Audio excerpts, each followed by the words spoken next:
അപ്പോൾ ഇനി നമുക്ക് ഇത് റെഡിയാക്കാൻ വേണ്ടിയിട്ട് ഞാനിവിടെ 3 മുട്ട എടുത്തിട്ടുണ്ട്. ഈ മുട്ടയുടെ വെള്ള മാത്രമേ നമുക്ക് ആവശ്യമുള്ളൂ, മുട്ടയുടെ മഞ്ഞ ആവശ്യമില്ല കേട്ടോ. അപ്പോൾ ഈ വെള്ളം നമുക്ക് ഒരു ബൗളിലേക്ക് ഇടാം.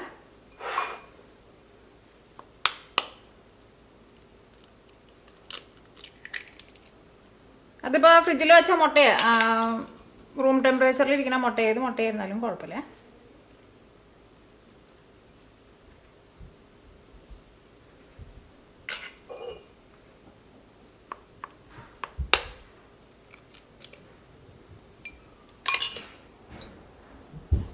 ഇനിയിപ്പോൾ ഇത് നിങ്ങൾക്ക് താറാമുട്ട വെച്ചിട്ട് ചിലർ ചോദിക്കാറുണ്ട്, താറാമുട്ട വെച്ചിട്ട് ചെയ്യാൻ വേണ്ടിയിട്ട് പറ്റുമെന്ന്. കോഴിമുട്ട വെച്ചിട്ട് ചെയ്യുന്നതൊക്കെ നമുക്ക് താറാമുട്ടയും വെച്ചിട്ട് ചെയ്യാം കേട്ടോ, അതിന് കുഴപ്പമൊന്നുമില്ല. ഇതിൻ്റെ ഈ വൈറ്റ് പാർട്ട് ഫുള്ളായിട്ട് എടുക്കണം കേട്ടോ. ഇതാ ഇനി അടുത്തത് നമ്മൾ ഇതിലേക്ക് ചേർക്കുന്നത് നമ്മുടെ 250 ml മെഷറിംഗ് കപ്പിൽ 1/4 കപ്പ് പൊടിച്ചെടുത്തേക്കണം പഞ്ചസാരയാണ് ചേർക്കുന്നത്. ഇപ്പോൾ നിങ്ങളുടെ അടുത്ത് മെഷറിംഗ് കപ്പ് ഇല്ലാന്ന് വെച്ചിട്ടുണ്ടെങ്കിൽ നിങ്ങൾ ചായ കുടിക്കുന്ന ഗ്ലാസ്സിൽ അളവ് എടുക്കുക. അപ്പോൾ പിന്നെ ചായ കുടിക്കുന്ന ഗ്ലാസ്സിൽ നമ്മളിതിലേക്ക് പഞ്ചസാരയ്ക്ക് ചേർക്കുന്നുണ്ട്, അതിൻ്റെ അളവ് ആ സെയിം ഗ്ലാസ്സിൽ തന്നെ എടുക്കുക.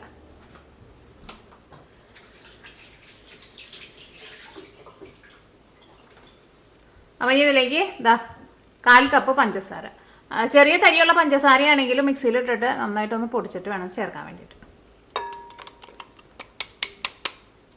ഇതിലേക്ക് ഒരു നുള്ളു ഉപ്പും ചേർക്കാം.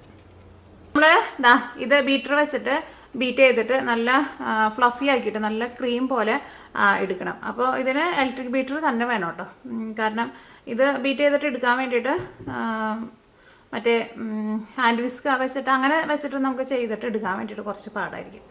അങ്ങനെ എടുക്കുകയാണെങ്കിൽ നിങ്ങൾക്ക് എടുക്കാം, പക്ഷേ കുറേ സമയം എടുക്കും.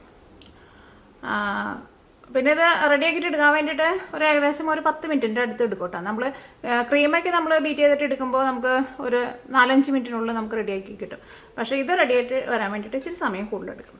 അപ്പോൾ ഫസ്റ്റ് ചെറിയ സ്പീഡിൽ നിന്ന് തുടങ്ങാം, അത് കഴിഞ്ഞിട്ട് സ്പീഡ് കൂട്ടി കൊണ്ടുപോകാം. ഫസ്റ്റ് ഈ പഞ്ചസാര നമുക്ക് ഇതിനകത്തോട്ട് മിക്സ് ചെയ്യാം. ഇത് വളരെ കുറച്ചല്ലേ നമ്മൾ കാണുന്നുള്ളൂ. ഇത് ബീറ്റ് ചെയ്തിട്ട് എടുത്ത് കഴിയുമ്പോൾ ഇത് നല്ല ഫ്ലഫി ആയിട്ട് നല്ല എന്താ പറയുക, നല്ല ക്രീം പോലെ വരും. അപ്പോൾ നമുക്ക് ബീറ്റ് ചെയ്യാൻ വേണ്ടിയിട്ട് തുടങ്ങാം.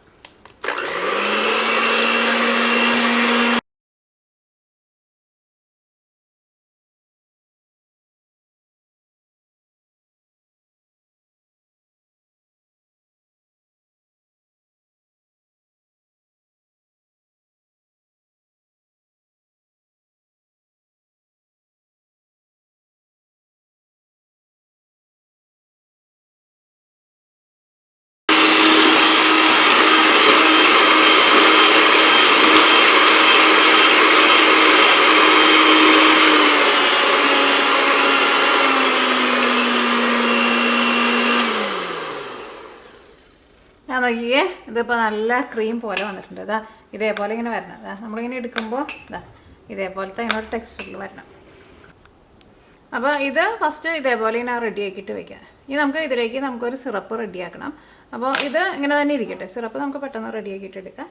അപ്പോൾ ഇത് ഫ്രിഡ്ജിൽ വെക്കണ്ട, പുറത്ത് തന്നെ ഇരുന്നാലും മതി. ഇനിയിപ്പോൾ ഫ്രിഡ്ജിലെടുത്ത് വെച്ചാലും കുഴപ്പമൊന്നുമില്ല കേട്ടോ. അപ്പോൾ ഇതോടെ ഇരിക്കട്ടെ. അപ്പോൾ ഈ നമ്മൾ ഇതിലേക്കുള്ള സിറപ്പ് റെഡിയാക്കാൻ വേണ്ടിയിട്ട് പോവാണ്. അപ്പോൾ ഞാനിവിടെ 1/2 കപ്പ് തേൻ എടുത്തിട്ടുണ്ട്. ഞാനിവിടെ 250 ml മെഷറിംഗ് കപ്പിലാണ് 1/2 കപ്പ് തേൻ എടുത്തേക്കുന്നത്. അല്ലെങ്കിൽ ഞാൻ നേരത്തെ പറഞ്ഞില്ലേ, ആ പഞ്ചസാര എടുക്കുന്ന സെയിം ഗ്ലാസ്സിൽ തന്നെ എല്ലാത്തിൻ്റെയും അളവ് എടുക്കുക. അപ്പോൾ 1/2 കപ്പ് തേൻ അത് നമുക്കൊരു പാനിലേക്ക് ഒഴിക്കാം. ഇങ്ങനെ ഒഴിക്കുന്ന സമയത്ത് നമ്മൾ ഈ പാത്രത്തിൻ്റെ സൈഡിലൊന്നും വെച്ച് വയ്ക്കരുത് കേട്ടോ. അത് അവിടെ ഇരുന്നിട്ട് പിന്നെ പുകയാൻ വേണ്ടിയിട്ട് തുടങ്ങും. ഇനി നമുക്ക് സെയിം കപ്പിൽ തന്നെ 1 കപ്പ് പൊടിച്ചെടുത്തേക്കണം പഞ്ചസാര. ഇനി നമുക്ക് ആ സെയിം കപ്പിൽ തന്നെ 3/4 കപ്പ് പൊടിച്ചെടുത്തേക്കണം പഞ്ചസാര ചേർക്കാം. തീ ഭയങ്കരമായിട്ട് കൂട്ടി വയ്ക്കണ്ടേ. ഇതിലേക്ക് നമ്മൾ വേറെ വെള്ളം ഒന്നും ചേർക്കണില്ല.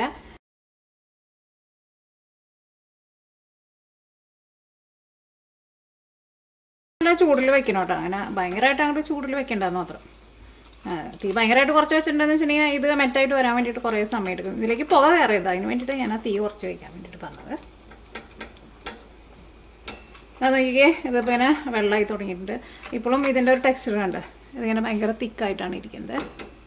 ഇത് നന്നായിട്ട് ചൂടായി കഴിയുമ്പോൾ പഞ്ചസാര ശരിക്കും ഇതിൻ്റെ കൂടെയാണ് നന്നായിട്ടുണ്ട് മെൽറ്റായിട്ട് ഒരു വെള്ളത്തിൻ്റെ ഒരു ടെക്സ്ചർ പോലെ വരും. നമുക്കിങ്ങനെ ഇളക്കുമ്പോൾ അറിയാൻ വേണ്ടിയിട്ട് പറ്റും. പിന്നെ കൈമേൻ തൊട്ട് നോക്കണമെങ്കിൽ പ്രത്യേകം ശ്രദ്ധിക്കുക, അത്യാവശ്യം നല്ല ചൂടുണ്ടാവും കേട്ടോ.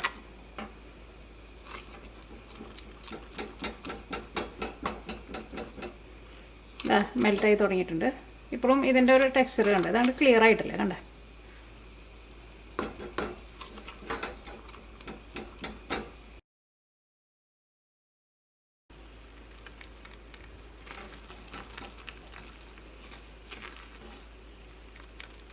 ഞാൻ നോക്കിക്കേ, ഇതിപ്പോൾ ഫുള്ളായിട്ട് നിറച്ചും പതയ്ക്ക് വന്നിട്ടുണ്ട്. ഇങ്ങനെ ഇളക്കുമ്പോഴായിരുന്നാലും ഇത് നല്ല കനം കുറഞ്ഞിട്ട് നല്ല ലൂസായിട്ട് വന്നിട്ടുണ്ട്. ഇതേപോലെ വന്നാൽ മതി. ഇനി നമുക്ക് തീ ഓഫ് ചെയ്യാം.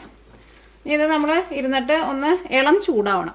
ഇളം ചൂടായി കഴിഞ്ഞിട്ട് വേണം നമ്മുടെ മിക്സിങ് നമ്മളവിടെ റെഡിയാക്കിയിട്ട് വെച്ചിട്ടില്ല അതിലേക്ക് ചേർക്കാൻ വേണ്ടിയിട്ട്. നന്നായിട്ട് ചൂടാറുണ്ട്, എന്നാൽ ഭയങ്കര ചൂടും വേണ്ട, ഒരു ഇളം ചൂട്. നമ്മുടെ മുട്ടയുടെ മിക്സിങ് ഇവിടെ തന്നെ ഇരിക്കുന്നുണ്ട്. നമ്മുടെ സിറപ്പ് ഇരുന്നിട്ട് ഒന്ന് ചെറുതായിട്ട് ചൂടാറിയിട്ടുണ്ട്. ഭയങ്കരമായിട്ട് ചൂടാറാൻ വേണ്ടിയിട്ട് നിൽക്കരുത്, പ്രത്യേകം ശ്രദ്ധിക്കുക. അങ്ങനെ ചൂടാറിയിട്ടുണ്ടെന്ന് വെച്ചിട്ടുണ്ടെങ്കിൽ ഇത് ഭയങ്കര ഹാർഡായിട്ട് വരും. എങ്ങനെ ഹാർഡായി പോയിട്ടുണ്ടെന്ന് വെച്ചിട്ടുണ്ടെങ്കിൽ നിങ്ങൾ രണ്ടാമത് ചെറിയ തീയിലിട്ടിട്ട് രണ്ടാമത് മെൽറ്റാക്കിയിട്ട് എടുക്കണം. അപ്പോൾ അതങ്ങനെ ചൂടാറാൻ വേണ്ടിയിട്ട് നിൽക്കണ്ട. ഒരു 3/4 ഭാഗം ചൂടാറി കഴിഞ്ഞ് കഴിയുമ്പോൾ നമുക്ക് ഇതിലേക്ക് ഒഴിക്കണം.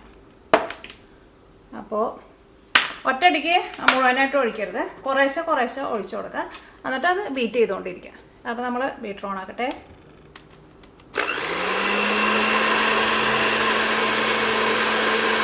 അവിടെ മിക്സിങ് നമ്മൾ കുറേശ്ശെ ഒഴിക്കാൻ വേണ്ടിയിട്ട് പോവാണ്.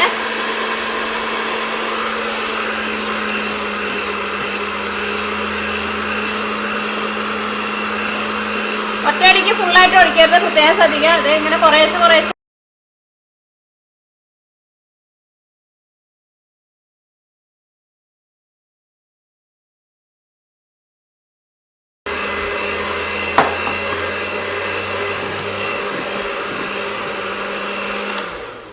നോക്കിക്കേ. ഇപ്പോൾ നമ്മൾ ഫുള്ളായിട്ട് നമ്മുടെ സിറപ്പ് ഒഴിച്ചിട്ടുണ്ട്. ഇനി നമുക്ക് സ്പീഡ് ഒന്ന് കൂട്ടിയിട്ട് ഒന്നും കൂടി നല്ല ഫ്ലഫി ആക്കിയിട്ട് എടുക്കുക.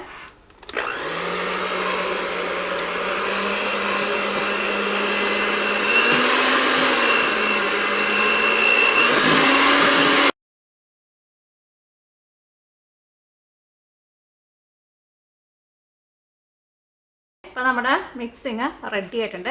അപ്പോൾ നമ്മൾ ആ സിറപ്പ് ഒഴിക്കുന്ന സമയത്ത് കുറേശ്ശെ കുറേശ്ശെ ഒഴിച്ചിട്ട് ഏറ്റവും കുറഞ്ഞ സ്പീഡിലിട്ടിട്ട് ഇതേപോലെ ഇങ്ങനെ മിക്സ് ചെയ്തിട്ടിടുക. അത് കഴിഞ്ഞിട്ട് സിറപ്പ് ഫുള്ളായിട്ട് ഒഴിച്ച് കഴിഞ്ഞിട്ട് പിന്നെ നമ്മൾ സ്പീഡ് കൂട്ടി കൂട്ടി ഹൈ വരെ കൊണ്ടുപോകാം. അപ്പോൾ അത് നോക്കിക്കേ, നല്ല ഫ്ലഫി ആയിട്ട് നല്ല ക്രീം പോലെ കിട്ടും. അപ്പോൾ നമ്മുടെ പഞ്ചസാര സിറപ്പ് നിങ്ങൾ പ്രത്യേകം ശ്രദ്ധിക്കുക, ഭയങ്കരമായിട്ട് ഇരുന്നിട്ട് തണുത്ത് പോയത്. തണുത്ത് പോയിട്ടുണ്ടെന്ന് വെച്ചിട്ടുണ്ടെങ്കിൽ അത് ഭയങ്കര ഹാർഡായിട്ട് വരും. അപ്പോൾ ചെറിയ ചൂടോട് കൂടിയിട്ടാണ് ഇതിലേക്ക് നിങ്ങൾ ഒഴിച്ചോ, അത് പിരിഞ്ഞൊന്നും പോകുന്നില്ല. കണ്ട ഇതിപ്പോൾ ഇരിക്കണ നോക്കിക്ക്, നല്ല സൂപ്പർ ക്രീമായിട്ടിരിക്കുന്നത്, നല്ല മണമൊക്കെ വരുന്നുണ്ട് ഹണിയുടെയൊക്കെ. ഇതിലേക്ക് നിങ്ങൾക്ക് എന്തെങ്കിലും ഫ്ലേവർ വേണമെന്ന് വെച്ചിട്ടുണ്ടെങ്കിൽ അതനുസരിച്ചിട്ട് വാനില എസൻസോ അല്ലെങ്കിൽ എന്താ ഓറഞ്ചിൻ്റെ ആ പുറത്തെ തൊണ്ടുണ്ടല്ലോ അത് ഗ്രേറ്റ് ചെയ്തിട്ട് ചേർക്കുക, അല്ലെങ്കിൽ ലെമണിൻ്റെ ചേർക്കുക, അല്ലെങ്കിൽ പൈനാപ്പിൾ എസൻസോ ഏത് ടൈപ്പ് എസൻസ് വേണമെന്ന് വെച്ചിട്ടുണ്ടെങ്കിൽ അതും കൂടിയിട്ട് ചേർത്ത് കൊടുക്കുക. ഇനി ഇതിലേക്ക് ഞാനിവിടെ കുറച്ച് നട്ട്സും കൂടി ഇട്ടിട്ട് മിക്സ് ചെയ്യുന്നുണ്ട്. അത് നട്ട്സ് ആയിരുന്നാലും നിങ്ങൾക്ക് ഇഷ്ടമുള്ള ടൈപ്പ് നട്ട്സ് ചേർക്കുക. നട്ട്സ് ചേർത്തില്ലെങ്കിലും കുഴപ്പമില്ല, പക്ഷേ നട്ട്സും കൂടി ചേർത്തിട്ടുണ്ടെങ്കിൽ ഇടയ്ക്ക് നമ്മളിത് കഴിക്കുമ്പോൾ ഇടയ്ക്കൊന്ന് കടിക്കുമ്പോൾ അതിനൊരു പ്രത്യേക ഒരു ടേസ്റ്റ് ഉണ്ടാവുമല്ലോ. അപ്പോൾ നിങ്ങൾക്ക് ഇഷ്ടമുള്ള ടൈപ്പ് നട്ട്സ് ചേർക്കാം. ഞാനിതിലേക്ക് ഇപ്പോൾ ബദാമും ചേർക്കുന്നുണ്ട്, പിന്നെ കുറച്ച് കപ്പലണ്ടിയും ചേർക്കുന്നുണ്ട്, കുറച്ച് പിസ്താഷ്യം ചേർക്കുന്നുണ്ട്, ഈ കുറച്ച് കപ്പലണ്ടി, വറുത്തെടുത്ത കപ്പലണ്ടി. ഇത് ഉപ്പില്ലാത്ത കപ്പലണ്ടി കേട്ടോ ചേർക്കുന്നത്, ഉപ്പുള്ളത് ചേർക്കണ്ട. ഉപ്പുള്ളത് ചേർത്തിട്ടുണ്ടെന്ന് വെച്ചിട്ടുണ്ടെങ്കിൽ എനിക്കറിയില്ല, ഞാൻ ചേർത്ത് നോക്കിയില്ല. എനിക്ക് തോന്നുന്നു ഉപ്പ് ഉള്ളത് ചേർത്തിട്ടുണ്ടെങ്കിൽ ചിലപ്പോൾ അത് എന്താ പറയുക ഇങ്ങനെ മെൽറ്റായി പോകുന്നു എനിക്ക് തോന്നണം. അപ്പോൾ ഉപ്പില്ലാത്തത് ചേർത്താൽ മതി. ഇതാ ആൽമണ്ട് ഗ്രേറ്റ് ചെയ്തത്. ആൽമണ്ട് ഗ്രേറ്റ് ചെയ്ത് തന്നെ വേണമെന്നില്ല, മുഴുവനായിട്ടുള്ള ആൽമണ്ട് ചെറിയ പീസായിട്ട് കട്ട് ചെയ്തിട്ട്, അല്ലെങ്കിൽ ഒരു ആൽമണ്ട് 2 പീസായിട്ട് കട്ട് ചെയ്തിട്ടോ, അല്ലെങ്കിൽ ആൽമണ്ട് നമ്മൾ വെള്ളത്തിലിട്ടിട്ട് അതിൻ്റെ തൊണ്ട് കളഞ്ഞിട്ട് അങ്ങനെ കട്ട് ചെയ്തിട്ട് അങ്ങനെ വേണം. എന്നിട്ട് ജസ്റ്റ് ഒന്ന് പാനിലിട്ട് ചൂടാക്കിയിട്ട് ഒന്ന് ചെറുതായിട്ടൊന്ന് ഡ്രൈ ആക്കിയിട്ട് എടുത്തിട്ട് അങ്ങനെ വേണമെന്ന് വെച്ചിട്ടുണ്ടെങ്കിൽ അങ്ങനെയും ചേർക്കാം. കുറച്ച് പിസ്താഷ്യം ചേർക്കുന്നുണ്ട്.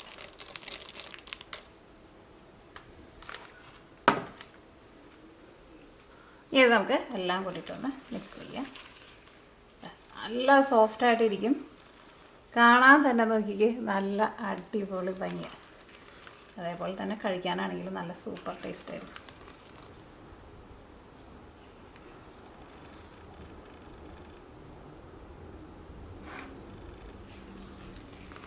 ഞാൻ ഒന്ന് ടേസ്റ്റ് ചെയ്ത് നോക്കട്ടെ.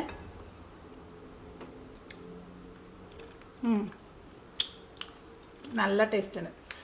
പിന്നീടല്ല നമ്മൾ സിറപ്പ് ഒഴിച്ചിട്ട് നമ്മൾ ബീറ്റർ വെച്ചിട്ട് ഇപ്പോൾ ബീറ്റ് ചെയ്തിട്ട് എടുത്തില്ലേ, അങ്ങനെ അവസാനം വന്നു കഴിയുമ്പോൾ നമ്മൾ ഈ പാത്രം നമ്മളൊന്ന് തൊട്ട് നോക്കുമ്പോൾ ആ ചൂട് മാറിയിട്ട് സാധാരണ ഒരു ടെമ്പറേച്ചറിലേക്ക് വന്നിട്ടുണ്ടാവണം. അതാട്ടോ അതിൻ്റെ നമ്മൾ ബീറ്റർ വെച്ചിട്ട് ബീറ്റ് ചെയ്തിട്ട് സ്റ്റോപ്പ് ചെയ്യേണ്ട ഒരു കറക്റ്റ് ടൈമാണ്. നമ്മളിതിന് തൊട്ട് നോക്കുമ്പോൾ നമ്മൾ, കാരണം ഇതിലേക്ക് സിറപ്പ് നമ്മൾ ചൂടോട് കൂടിയിട്ടാണല്ലോ ഒഴിക്കുന്നത്. അപ്പോൾ പാത്രം ഒഴിക്കുന്ന സമയത്ത് ചൂടുണ്ടാവും പാന്. നമ്മൾ ആ ബീറ്റർ വെച്ചിട്ട് ഒന്ന് നന്നായിട്ട് ബീറ്റ് ചെയ്തിട്ട് എടുത്ത് ഒരു ലാസ്റ്റ് സ്റ്റേജ് വന്നു കഴിയുമ്പോൾ നമ്മളിങ്ങനെ തൊട്ട് നോക്കുമ്പോൾ ആ ചൂട് മാറിയിട്ടുണ്ടാവും. അങ്ങനെ വരുന്ന സമയത്ത് നിങ്ങൾ ബീറ്റർ ഓഫ് ചെയ്യണം. അപ്പോൾ നട്ട്സൊക്കെ നിങ്ങൾക്ക് എന്തോരം വേണമെന്ന് വെച്ചിട്ടുണ്ടെങ്കിൽ അതനുസരിച്ചിട്ട് നിങ്ങൾ ചേർത്ത് കൊടുക്കുക. പിന്നെ ഞാനിതിലേക്ക് ഇതാ കുറച്ച് ചെറിയും കൂടിയിട്ട് ചേർക്കണം. എൻ്റെ അടുത്ത് കുറച്ച് ചെറിയ ഇരിക്കുന്നുണ്ട്, അപ്പോൾ ചെറിയും കൂടിയിട്ട് ചേർക്കാം.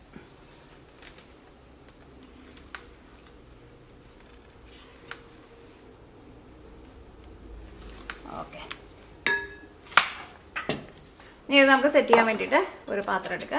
ഇത് ഞാനിവിടെ ഇപ്പോൾ ഗ്ലാസിൻ്റെ പാത്രമാണ് എടുത്തേക്കുന്നത്. അതിപ്പോൾ എന്ത് ടൈപ്പ് പാത്രമായിരുന്നാലും കുഴപ്പമില്ല. ഇതിലേക്ക് നമുക്കൊരു ബട്ടർ പേപ്പർ വയ്ക്കാം. ബട്ടർ പേപ്പർ വെച്ചിട്ടുണ്ടെന്ന് വെച്ചിട്ടുണ്ടെങ്കിൽ ലാസ്റ്റ് സെറ്റ് ചെയ്ത് കഴിയുമ്പോൾ നമുക്ക് പുറത്തേക്ക് എടുക്കാൻ വേണ്ടിയിട്ട് എളുപ്പമായിരിക്കും. അപ്പോൾ അതിന് വേണ്ടിയിട്ടാണ് ബട്ടർ പേപ്പർ വയ്ക്കുന്നത്.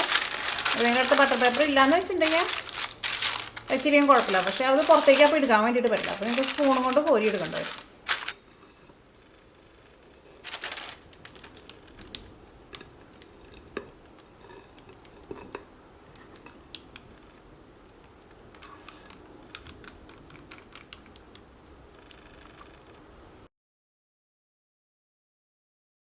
ലെവലാക്കി കൊടുക്കാൻ വേണ്ടിയിട്ട് ഞാനിവിടെ ഇതിൻ്റെ മുകളിലേക്ക് കുറച്ച് നമ്മുടെ കോൺഫ്ലോർ ഉണ്ടല്ലോ, കോൺഫ്ലോർ ജസ്റ്റ് ഒന്ന് ഇങ്ങനെ ഒന്ന് ഇട്ട് കൊടുക്കുക.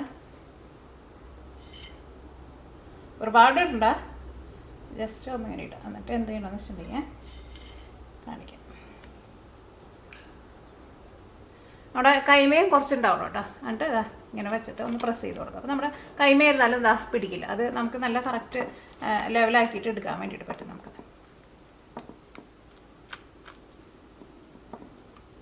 ചെയ്യാൻ വേണ്ടിയിട്ട് ഫ്രിഡ്ജിലേക്ക് വയ്ക്കുക. ഫ്രിഡ്ജിൽ വയ്ക്കുന്ന ഒരു കറക്റ്റ് ടൈം ഞാൻ പറയുന്നില്ല, കാരണം ഇത് ഇരുന്നിട്ട് നന്നായിട്ടൊന്ന് തണുക്കണം. നമ്മൾ എടുക്കുമ്പോൾ നമ്മുടെ ഈ പാത്രം ഫുള്ളായിട്ട് നന്നായിട്ട് തണുത്തിട്ടുണ്ടാവണം. പാത്രത്തിൻ്റെ അടിഭാഗമൊക്കെ നന്നായിട്ട് തണുത്തിട്ടുണ്ടാവണം. ഒരു ഏകദേശം ഒരു 4-5 മണിക്കൂർ എടുക്കുക. നമ്മുടെ ഫ്രിഡ്ജിലെ ടെമ്പറേച്ചർ അനുസരിച്ചിട്ടിരിക്കും. അപ്പോൾ നിങ്ങൾക്ക് പെട്ടെന്ന് റെഡിയാക്കി കിട്ടണമെന്ന് വെച്ചിട്ടുണ്ടെങ്കിൽ നിങ്ങൾ ഫ്രീസറിലേക്ക് വെച്ചോ, എന്നാലും കുഴപ്പമില്ല. പക്ഷേ ഫ്രീസറിലാണെന്ന് വെച്ചിട്ടുണ്ടെങ്കിൽ അങ്ങനെ ചിലപ്പോൾ ഒരു 3 മണിക്കൂറിനുള്ളിൽ റെഡിയാക്കി കിട്ടും. ഇതിലേക്ക് വയ്ക്കാം. ഇതാ ഇപ്പോൾ ഇത് നമ്മൾ ഫ്രിഡ്ജിൽ വെച്ചിട്ട് നന്നായിട്ട് തണുപ്പിച്ചെടുത്തിട്ടുണ്ട്. പാത്രത്തിനായിരുന്നാലും നല്ല തണുപ്പായിട്ടുണ്ട്. ഇനി ഇത് നമുക്കൊന്ന് കട്ട് ചെയ്ത് നോക്കാം. കട്ട് ചെയ്യാൻ പോണതിന് മുമ്പ് നമ്മുടെ കത്തിമ കുറച്ച് ഓയിലും തൂത്ത് കൊടുക്കണം കേട്ടോ. അപ്പോൾ നമ്മുടെ കത്തിമ ഇത് പിടിക്കില്ല.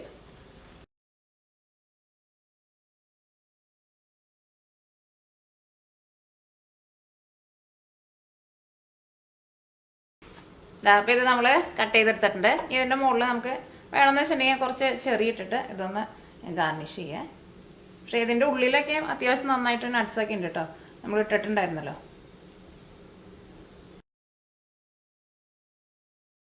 പുഡിങ് നോക്കിക്കേ, നല്ല സ്മൂത്തായിട്ട് നല്ല ക്രീം പോലെ ഇരിക്കും. ക്രീമൊന്നും ഇല്ലാണ്ട് തന്നെ നമുക്ക് നല്ല ഈസി ആയിട്ട് റെഡി ആക്കിയിട്ട് എടുക്കാൻ വേണ്ടിയിട്ട് പറ്റും. അപ്പോൾ നിങ്ങളെല്ലാവരും ട്രൈ ചെയ്ത് നോക്കുക. ട്രൈ ചെയ്ത് നോക്കിയിട്ട് ഫീഡ്ബാക്ക് പറയാൻ വേണ്ടിയിട്ട് മറക്കരുത്.